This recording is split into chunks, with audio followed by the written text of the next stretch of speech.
Vamos a seguir a continuación con la parte de infiltraciones de medicamentos para personas con dolor crónico.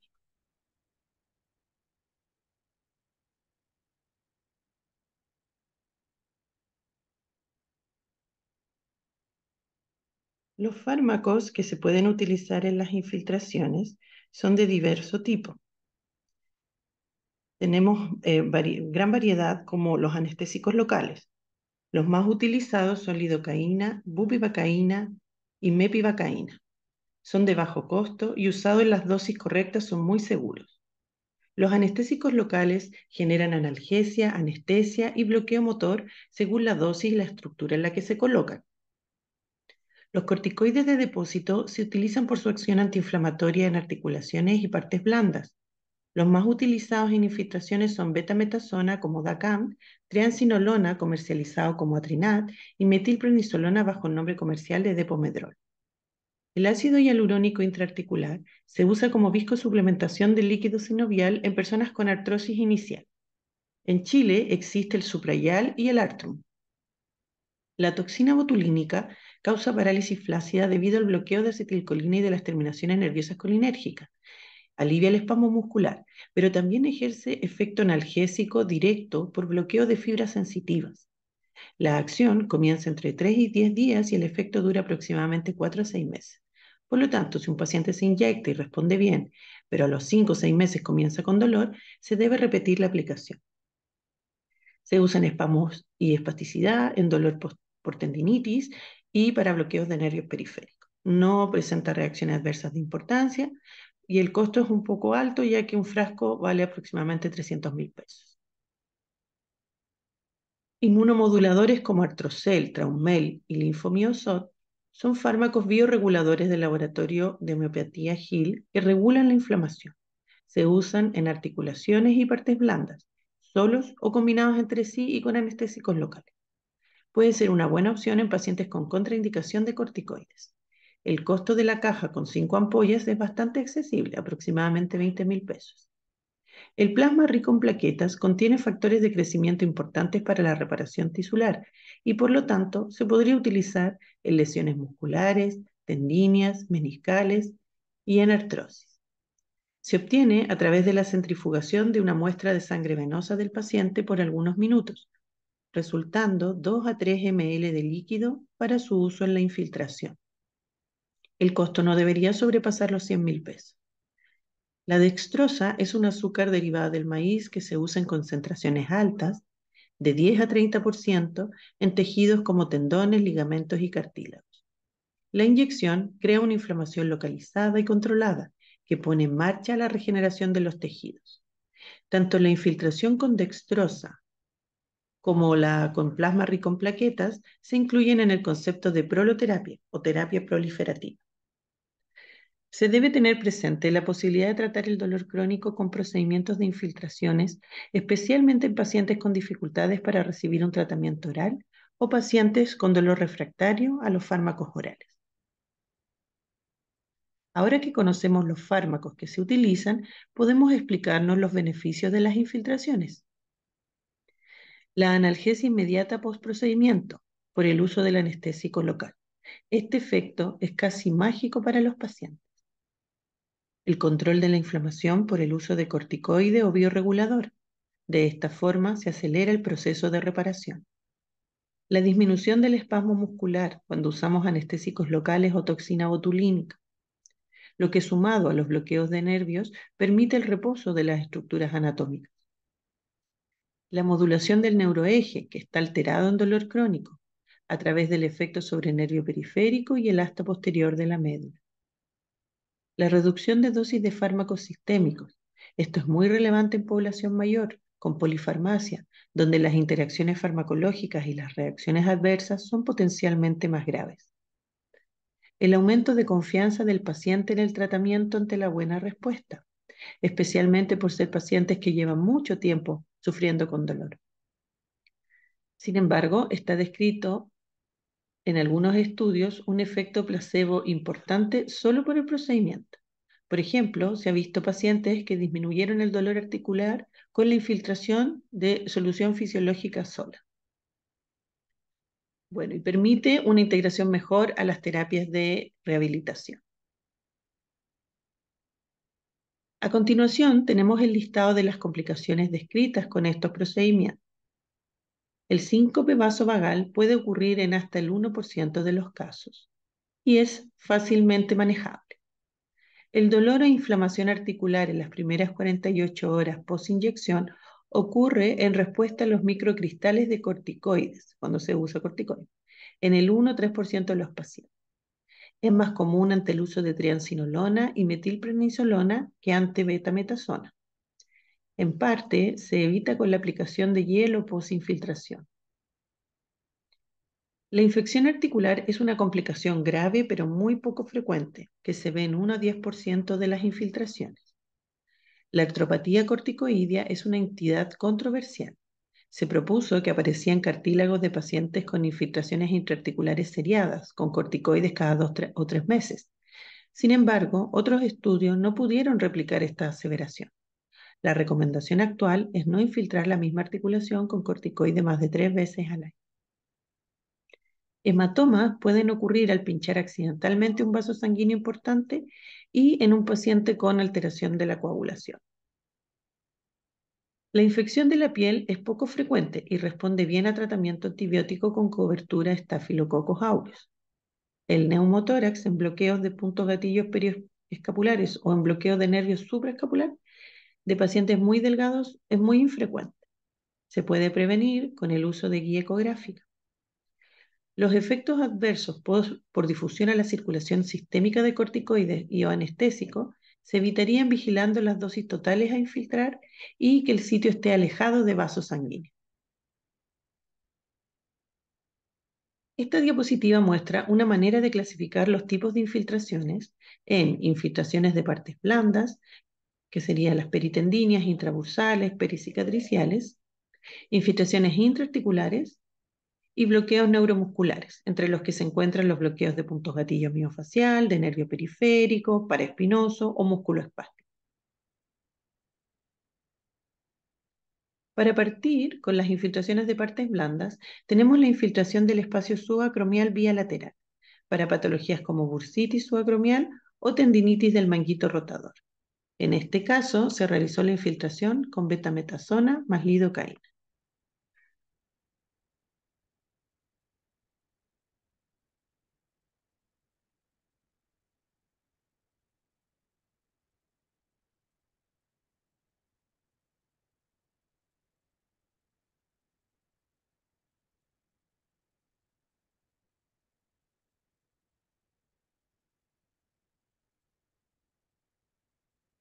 Acá tenemos la infiltración en tenosinovitis bicipital, que se tiende a hacer en dirección un poco más paralela a la piel, depositando el líquido peritendón en la zona de mayor dolor. Es bastante sencilla.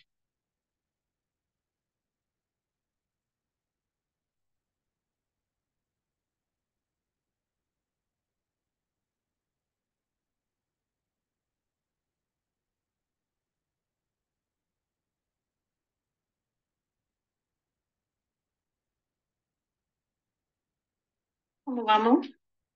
Más o menos nomás.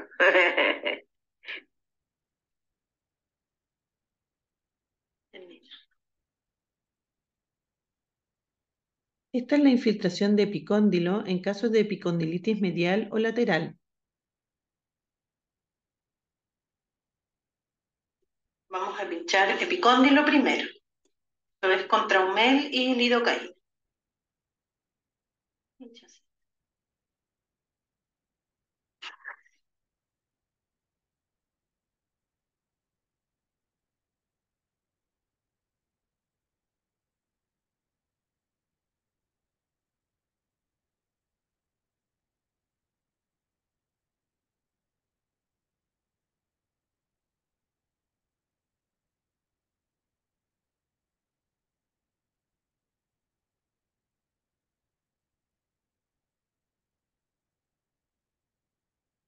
En estas fotos se ve la infiltración de tenosinovitis de Kerbein a nivel de muñeca y de flexores de dedos. De todas las infiltraciones mostradas hasta ahora, la que sí podría molestar por el paso de la aguja por la piel de la palma es la infiltración de los dedos en gatillo, ya que la palma de la mano tiene mucha representación sensitiva cortical. Las cicatrices pueden doler en contexto de cicatrización hipertrófica o cicatrices patológicas retraídas, adheridas a planos profundos, que generan dolor por atrapamiento de microneuromas. En estos casos, se puede hacer infiltración con solución fisiológica y anestésico local para generar hidrodistensión y liberación de las zonas de adherencia.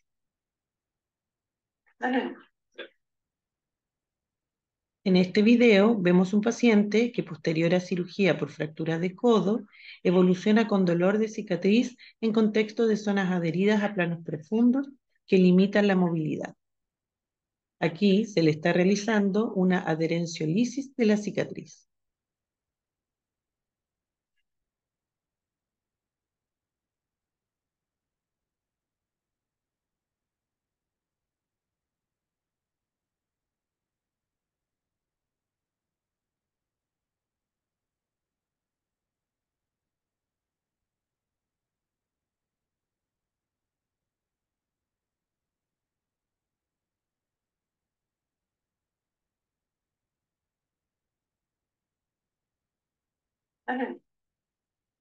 Ahora hablaremos de las infiltraciones intraarticulares. Estas se plantean en artrosis primaria o secundaria trauma o en artritis que estén confirmadas por imagen. Si un paciente presenta dolor e inflamación articular, no se debe infiltrar antes de haber descartado por imágenes y laboratorio otras causas como tumores o infecciones.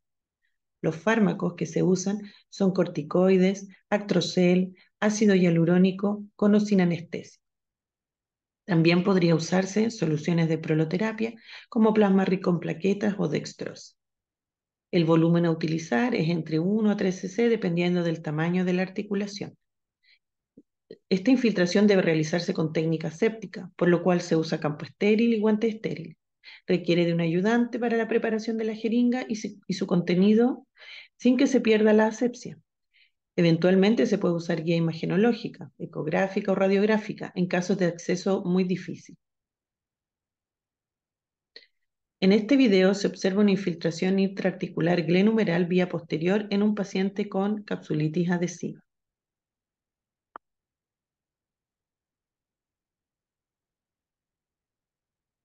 Ricardo, hinchacita. Las referencias anatómicas para identificar el espacio glenumeral son fácilmente distinguibles luego de palpar el acromion y la articulación glenumeral. Observen que es un procedimiento rápido y muy bien tolerado por el paciente. Cuando se requiere hacer distensión de la cápsula articular, es necesario poner más cantidad de volumen que lo habitual. En este caso, se agrega más suero fisiológico al preparado de corticoide y anestésico, llegando a volúmenes de 10, 20 o 30 cc.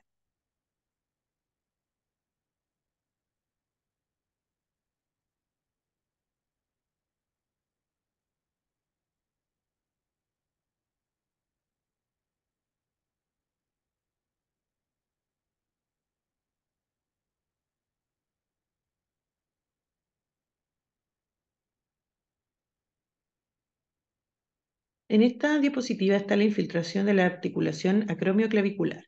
No se asusten por la falta de guante, ya que es una simulación de la técnica. Esta articulación es pequeña, por lo que puede ser difícil de encontrar el acceso en los casos de deformidad por artrosis, y puede ser más fácil de acceder cuando la articulación está distendida por sinovitis. Aquí tenemos las infiltraciones de la articulación trapecio-metacarpiana y de la muñeca. Son necesarias en algunos casos de risartrosis, artrosis radiocarpiana y artritis reumatoide. A continuación veremos los bloqueos miofacial, de músculo espástico, de nervio periférico y paraespinoso. Para realizar bloqueos se usan anestésicos locales solos o combinados con corticoides o traumel. También se pueden hacer con toxina botulínica. El sitio a infiltrar puede ser definido por palpación, ecografía o electroestimulación. Los bloqueos, cuando se realizan solo con anestésicos, se pueden repetir varias veces sin que eso genere ninguna complicación para el paciente. El bloqueo miofacial se utiliza para inactivar puntos gatillos que causan dolor en el síndrome miofacial. Los sitios más frecuentes donde se encuentran los puntos gatillos son trapecio, elevador de escápula, romboide, supraespinoso, bíceps y extensores de muñeca en extremidades superiores. Muchas gracias.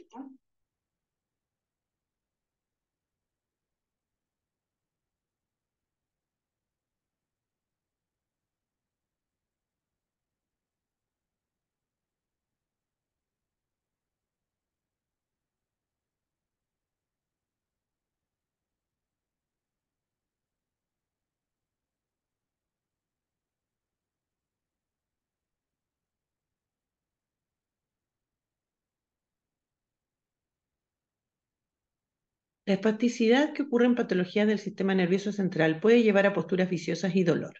La paciente de la foto superior tiene una hemiparesia espástica post-ACV con tono aumentado en rotadores internos de hombro, flexores de codo, pronadores, flexores de muñeca y dedos.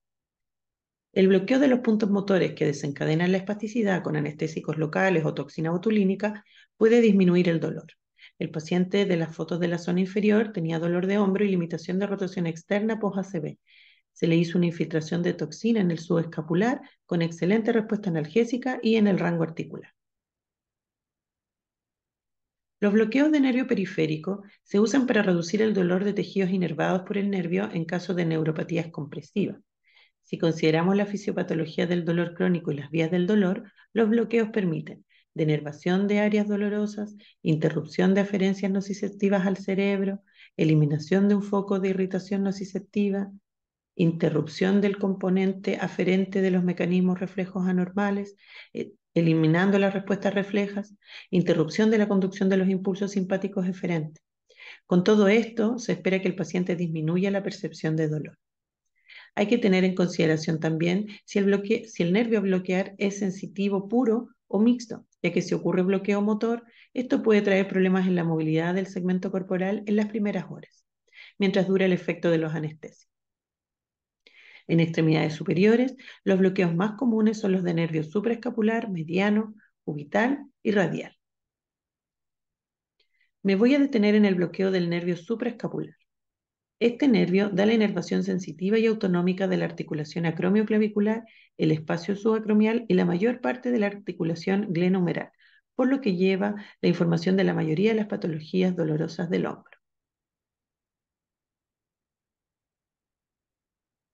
También da la inervación motora del músculo supra e infraespinoso. Accedemos a este nervio por palpación de la depresión que genera la escotadura supraescapular en la fosa supraespinosa de la escápula. En casos de pacientes muy delgados o con anatomía muy alterada, podría hacerse bajo ecografía. En el video se observa que el procedimiento es rápido, seguro y bien tolerado. En el caso de capsulitis adhesiva, es común que se programen bloqueos seriados del nervio supraescapular, ejemplo en forma semanal o quincenal por 3 o 4 veces. En estas fotos vemos bloqueos de nervio cubital a nivel del codo y nervio radial a nivel de la muñeca. El nervio mediano se puede bloquear a nivel del codo o a nivel del túnel del carpo. Acá pueden ver la infiltración del túnel del carpo en una paciente con síndrome del túnel carpiano moderado que no podía acceder a cirugía.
En este caso se está haciendo la infiltración con DACAM más anestésico local, lidocaína. Es un espacio pequeño, así que se va aplicando el líquido lentamente para que no genere tanta molestia en el paciente.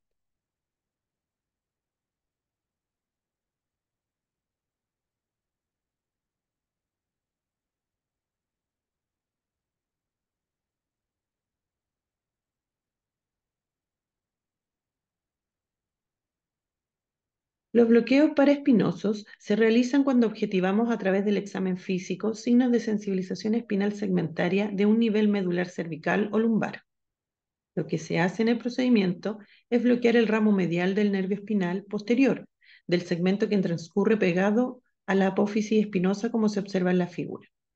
El bloqueo de este nervio ejerce un rol de modulación del neuroeje al inhibir los estímulos dolorosos que llegan al asta posterior de la médula. En la fotografía se aprecia el bloqueo paraespinoso de una paciente que tenía sensibilización C7 y C8 en contexto de epicondilitis medial. Las recomendaciones que se deben dar al paciente para el periodo post-infiltración son reposo relativo del sitio infiltrado por 24 a 48 horas, no suspender la kinesioterapia ni terapia ocupacional, solo limitar la intensidad de la carga de ejercicio. Suspender el uso de calor local en el sitio por 24 a 48 horas, ya sea el calor aplicado a las terapias, como ultrasonido, compresas húmedas, o guatero o baños de tina en domicilio. Se debe aplicar hielo local cuando se usa corticoide o hay rotura de algún vaso sanguíneo. Hay que administrar algún antiinflamatorio por 2 a 3 días en caso necesario, como sospecha de sinovitis por cristales de corticoide. Se recomienda control 2 a 7 días posinfiltración, el cual puede ser presencial, vía telefónica o por telemedicina. Cuando una infiltración de partes blandas está bien indicada y bien realizada, debería producir reducción importante del dolor por semanas, meses o para siempre. Si el alivio del dolor es parcial, se puede indicar una repetición de la infiltración en 3 a 4 semanas. Para terminar el tema de estas clases, podemos concluir lo siguiente.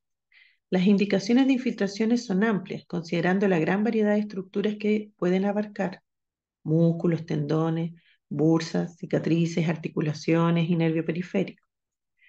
Son procedimientos de costo accesible, no hay grandes gastos ni en fármacos ni en infraestructura.